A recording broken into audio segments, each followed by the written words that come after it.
They tried to sell the horse 6 times. Every time, he broke free from the trailer, snapped the ropes, or threw the rider. Buyers called him dangerous, a lost cause, a ghost of a horse that once was. They said he was untamable, but they were wrong. He wasn't waiting for a new owner. He was waiting for someone to call him by a name only one person ever truly knew. Deep in the sprawling heart of rural Montana, a ranch stood against the vast, open sky, weathered by time and loss. It was a place where the wind whispered through tall grasses, carrying stories of better days. The ranch was failing now. Its owner, a kind man named Matthew, had passed away, leaving behind a mountain of debts and one aging, defiant horse named Solace. Once, Solace wasn't just a horse. He was a legend, a champion whose spirit mirrored the untamed landscape he called home. He was raised by Matthew, a gentle rancher with hands as worn as the leather of his saddle but a voice as soft as a summer breeze.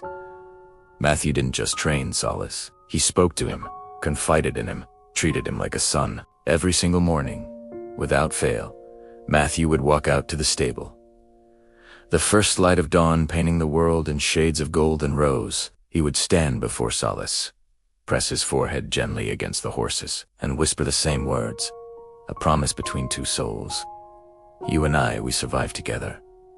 It was their ritual, a quiet pact of loyalty and love that bound them closer than blood. Then, cancer came.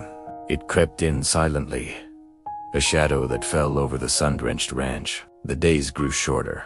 Matthew's steps grew slower, and his voice became a fragile echo in the stable. Solace would nuzzle him, a silent plea for his friend to stay, to fight, to survive. But some battles can't be won. One morning, the stable door remained closed. Matthew didn't come, and he never would again. Grief is a powerful, consuming force, and it changed Solace. The light in his eyes dimmed, replaced by a fierce, protective fire. He refused riders, bucking them off with a strength born of sorrow. He kicked at trainers who tried to force him into submission. He snapped thick ropes as if they were threads, his body a fortress of pain. The word spread quickly. Buyers came and went, shaking their heads, labeling him dangerous, unpredictable, broken beyond repair. 6 times they tried to sell him, and 6 times Solace fought back. A wild, heartbroken king refusing to abdicate his throne of memories. He wasn't just a horse anymore. He was a living testament to a love that refused to be forgotten. One day, a car kicked up dust on a long-neglected driveway. Out stepped Lily, Matthew's estranged daughter. She had returned, not to mourn, but to sell. To sell the ranch, the land, the memories, and everything that came with it. Lily hated horses.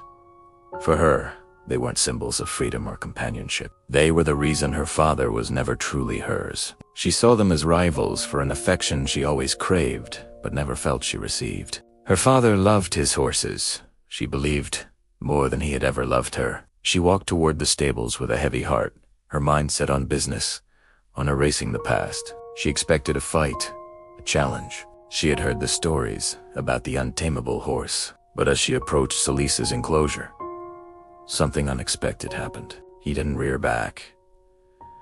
He didn't snort or stamp his hoof. He just stood there, still as a statue, his intelligent eyes fixed on her.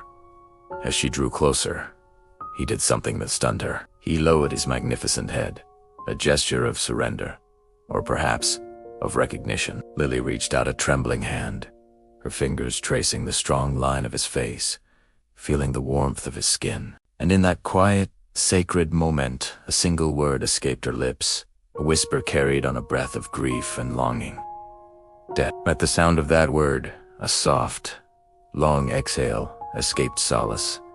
It was a sound of release, of peace. He moved closer, pressing his head firmly against hers, mimicking the exact, tender gesture Matthew had shared with him every single morning. The same pressure, the same angle, the same quiet understanding. In that instant, Lily felt it all: her father's love, his presence, the unspoken bond he shared with this incredible creature. It was a message from beyond the grave, delivered through the one soul who had never left his side. The walls she had built around her heart for years crumbled in an instant. The resentment, the anger, the pain, it all washed away in a flood of tears. She broke down, sobbing into his mane, her arms wrapped around his strong neck. He simply stood there, holding her, a silent guardian of her grief. Lily didn't sell the horse.